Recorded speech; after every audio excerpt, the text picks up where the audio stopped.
Du Québec, également un deuxième récipiendaire, M. Florian Sauvageau. Avocat de formation, journaliste et professeur, M. Sauvageau a mené pendant plus de 20 ans des carrières parallèles dans les médias et le monde universitaire avant de se consacrer entièrement à l'enseignement et à la recherche. Journaliste talentueux et polyvalent, il a entre autres été directeur de l'information et de la rédaction au quotidien Le Soleil, animateur d'un nombre incalculable d'émissions à la radio et à la télévision de Radio-Canada et collaborateur à la scénarisation et à la réalisation de plusieurs films documentaires à l'Office national du film. En tant que pionnier de l'enseignement universitaire du journalisme au Québec, M. Sauvageau a joué un rôle prédominant dans l'affermissement du français.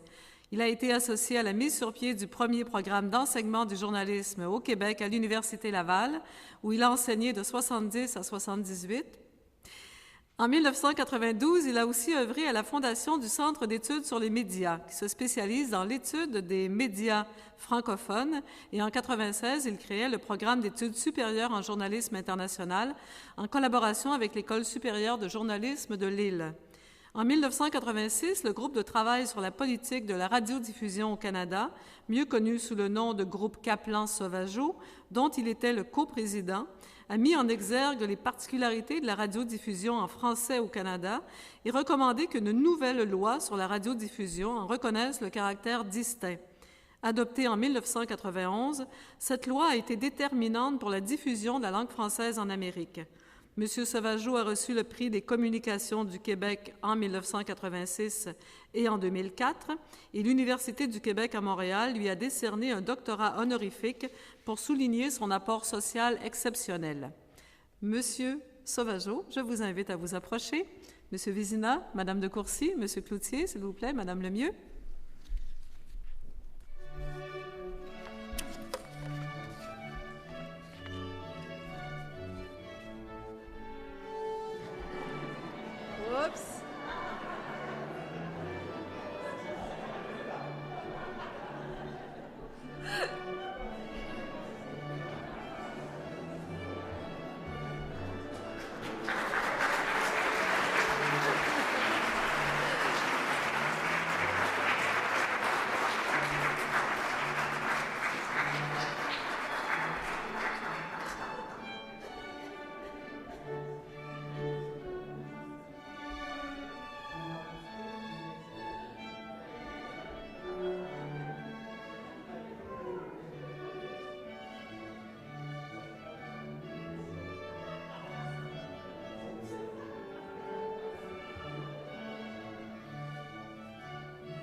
J'espère que ça ne m'a pas donné la grosse tête.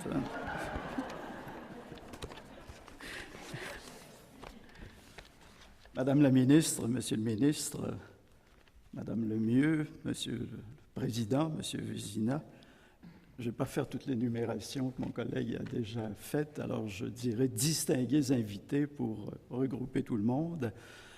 Mesdames, Messieurs, d'abord je voudrais féliciter mes compagnes et mes compagnons d'un jour pour l'honneur qu'ils reçoivent aujourd'hui. Félicitations à vous tous. Remercier le Conseil de l'honneur qu'il me fait et remercier aussi mes collègues de l'Université Laval qui ont pensé que je méritais cet honneur et ont soumis ma candidature. J'aime bien cette idée, je l'ai toujours aimée, de francophone d'Amérique parce que j'ai toujours pensé que j'étais un Américain. Non pas un États-Unien, mais un Nord-Américain qui parle français.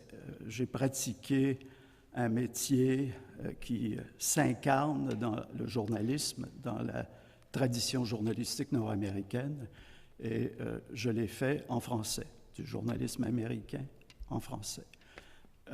J'ai eu le sentiment cette année que nos intellectuels et que nous découvrions pour la première fois que la musique country plaisait aux Québécois. Musique américaine qu'on célèbre chaque année depuis 45 ans à Saint-Tite, qu'on célèbre en français. Ils étaient 600 000 ou 700 000 cette année à célébrer cette musique en français. Nous prenons nos vacances aux États-Unis, pour certains en Floride, les plus âgés. Pour René Lévesque, c'était à Ogunquit ou à Cape Cod. Et pour plusieurs, c'est à Old Orchard, comme le chante mon ami du Collège classique des années 50, Sylvain Lelièvre. Nous irons à Old Orchard cette année respirer le parfum des frites et des hot dogs stimés. Mais par contre, ce n'est pas toujours simple d'être un francophone d'Amérique. Les plaines d'Abraham ont vibré tout l'été au rythme de Madonna et autres Bon Jovi. S'il est vrai, comme l'écrit dans son ouvrage célèbre « Bruit », le Français Jacques Attali, s'il est vrai que la musique est prophétique et annonce les grands changements sociaux, il y a de quoi s'inquiéter pour l'avenir du français. À l'ère d'Internet, disent les plus anxieux, les digues ont cédé et l'anglicisation est galopante. À ceux-là, assez pessimistes, je voudrais rappeler que dans les années 1930, on s'inquiétait aussi de l'infiltration américaine et des conséquences désastreuses qu'aurait la radio, l'Internet du temps, le nouveau média du temps. Les années ont passé et, comme vous le verrez tout à l'heure, on parle toujours français de Bathurst jusqu'à Whitehorse. Revenons à mon ami du Collège classique, à mon ami Sylvain Lelièvre, que je veux saluer aujourd'hui, mort il y a 10 ans, et saluer à travers lui le Collège classique des années 50 et nos maîtres, les pères eudistes, qui nous ont appris à respecter, à apprivoiser la langue française, comme ils l'ont fait aussi, sauf erreur, en Acadie. À la fin des années 90, dans le cadre d'un séminaire de la CEFAN, la chaire consacrée à Laval à la culture française d'Amérique, j'avais invité mon ami Sylvain à réfléchir à la menace culturelle américaine, une des constantes de notre histoire. Il avait raconté son parcours, ce qu'il appelait le jeu du risque entre Elvis et Félix. Il me semble un peu facile, avait-il dit, de toujours rejeter la faute sur les autres. L'empire culturel américain a de quoi faire peur, mais pas aux vrais créateurs et aux vrais décideurs. Se pourrait-il que la menace de l'anglais soit encore aujourd'hui un alibi commode et que le véritable danger soit plutôt l'appauvrissement de notre propre langue, trop souvent massacrée, trop souvent méprisée.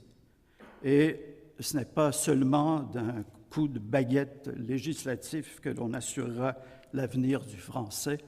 La responsabilité de l'aimer, de la cajoler, cette langue, appartient à chacun de nous, à la maison, à l'école, dans les médias. Nous l'oublions, hélas, trop souvent. Merci.